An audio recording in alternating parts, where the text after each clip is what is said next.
Prime Minister Trudeau, on behalf of all Americans, I thank you for being with us today.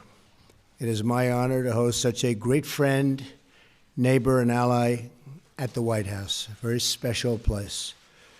This year, Canada celebrates the 150th year of Confederation. For Americans, this is one of the many milestones in our friendship, and we look forward, very much forward, I must say, to many more to come. Our two nations share much more than a border. We share the same values, we share the love, and a truly great love of freedom, and we share a collective defense.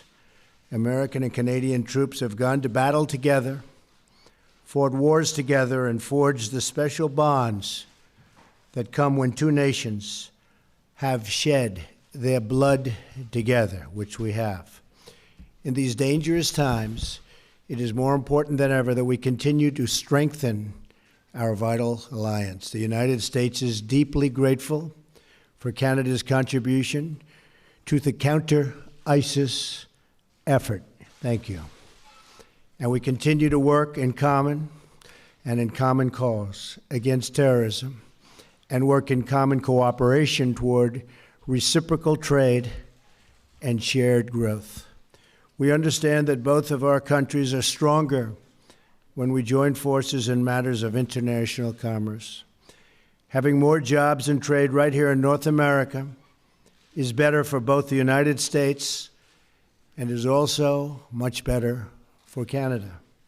We should coordinate closely, and we will coordinate closely to protect jobs in our hemisphere and keep wealth on our continent and to keep everyone safe. Prime Minister, I pledge to work with you in pursuit of our many shared interests.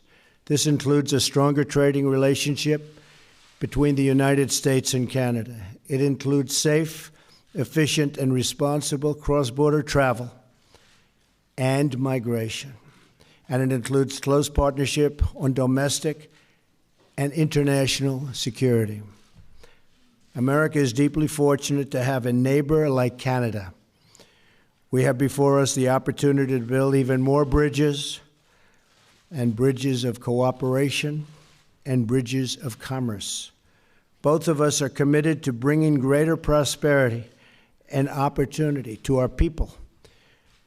We just had a very productive meeting with women business leaders from the United States and Canada, where we discussed how to secure everything that we know the full power of women can do better than anybody else. We know that. I just want to say, Mr. Prime Minister, that I'm focused and you're focused on the important role women play in our economies. We must work to address the barriers faced by women and women entrepreneurs, including access to capital, access to markets, and, very importantly, access to networks. In our discussion today, we will focus on improving the ways our government and our governments together can benefit citizens of both the United States and Canada, and in so doing, advance the greater peace and stability of the world. Mr. Prime Minister, I look forward to working closely with you to build upon our very historic friendship. There are incredible possibilities for us to pursue Canada and the United States together. Again, thank you for joining us, and I know our discussions will be very, very productive for the future of both countries. Mr. Prime Minister. Thank you, Mr. President. Good afternoon, everyone. Thank you very much for joining us. I'd first like to start by extending my sincere thanks to President Trump for inviting me down to Washington. Any day I get to visit our southern neighbors is a good day in my books, particularly when it's so nice and warm compared to what it is back home. We are suffering under a significant winter storm that's hitting our Atlantic provinces particularly harsh, so I just want to send everyone back at home my thoughts as they shovel out and impress on everyone to stay safe. Le président et moi avons eu une première rencontre très productive aujourd'hui. Nous avons eu la chance d'apprendre à mieux se connaître et surtout de parler de la relation unique qu'entretiennent le Canada et les États-Unis. For generations, citizens on both sides of the 49th parallel have understood that the bond between our nations is a special one. No other neighbors in the entire world are as fundamentally linked as we are. We've fought in conflict zones together, negotiated environmental treaties together, including 1991's historic air quality agreement, and we've entered into groundbreaking economic partnerships that have created good jobs for both of our peoples. Canadians and Americans alike share a common history, as well as people-to-people ties that make us completely and totally integrated. Our workers are connected by trade, transportation, and cross-border commerce. Our communities rely on each other for security, stability, and economic prosperity. Our families have long lived together and worked together. We know that more often than not, our victories are shared. And just as we celebrate together, so too do we suffer loss and heartbreak together. Through it all, the foundational pillar on which our relationship is built is one of mutual respect. And that's a good thing, because as we know, relationships between neighbors are pretty complex, and we won't always agree on everything. But because of our deep, abiding respect for one another, we're able to successfully navigate those complexities and still remain the closest of allies and friends. Make no mistake, at the end of the day, Canada and the US will always remain each other's most essential partner. And today's conversations have served to reinforce how important that is for both Canadians and Americans. As we know, 35 U.S. states list Canada as their largest export market, and our economies benefit from the over $2 billion in two-way trade that takes place every single day. Millions of good middle-class jobs on both sides of the border depend on this crucial partnership. Maintaining strong economic ties is vital to our mutual success, and we're going to continue to work closely together over the coming years so that Canadian and American families can get ahead. Comme nous le savons, le Canada représente le plus grand marché d'exportation pour 35 États américains et nos économies profitent d'échanges commerciaux bilatéraux dont la valeur s'élève à 2 milliards de dollars à chaque jour.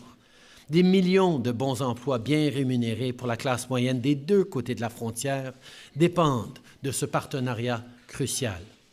Entretenir des liens économiques solides est essentiel à notre succès mutuel et nous allons continuer de travailler ensemble au cours des prochaines années pour que les familles canadiennes et américaines puissent continuer à prospérer. I'd like to highlight just a few of the specifics that President Trump and I discussed today. At the end of the day, the President and I share a common goal. We both want to make sure that hardworking folks can go to work at a good job, put food on the table for their families, and save up to take a vacation every once in a while. That's what we're trying to do here. Today, we reiterated that our nations are committed to collaborating on energy infrastructure projects that will create jobs while respecting the environment. And as we know, investing in infrastructure is a great way to create the kind of economic growth that our countries so desperately need. In that same vein, we know that ensuring equal opportunities for women in the workforce is essential for growing the economy and maintaining American and Canadian competitiveness on the world stage. As such, the President and I have agreed to the creation of the Canada-United States Council for Advancement of Women Entrepreneurs and Business Leaders. This initiative is more than just about dollars and cents. This is about ensuring that women have access to the same opportunities as men and prioritizing the support and empowerment of women who are senior business leaders and entrepreneurs. In doing so, we'll grow the Canadian and American economies and help our businesses prosper. Et finalement, le Le président Trump et moi avons convenu de travailler ensemble pour freiner le trafic d'opioïdes qui traverse notre frontière. L'augmentation de l'usage illégal d'opioïdes dans notre société n'est rien de moins qu'une tragédie. Nous allons faire tout ce que nous pouvons pour assurer la sécurité des Canadiens et des Américains. Mesdames et Messieurs, Président Trump, je sais que si nos pays continuent de travailler ensemble, nos citoyens en ressortiront gagnants. History has demonstrated time and again that in order to tackle our most pressing issues, both foreign and domestic, we must work with our closest allies, learn from each other, and stand in solidarity as a united voice. With a level of economic and social integration that is unmatched on the world stage, Canada and the United States will forever be a model example of how to be good neighbors. Winston Churchill once said, "That long Canadian frontier from the Atlantic to the Pacific Oceans, guarded only by neighborly respect and honorable obligations, is an example to every country and a pattern for the future of the world." That, my friends, is the very essence of the Canada-US relationship. I look forward to working with President Trump over the coming years to nurture and build upon this historic partnership. Once again, it's a tremendous pleasure to be here in Washington. Merci beaucoup. Thank you very much.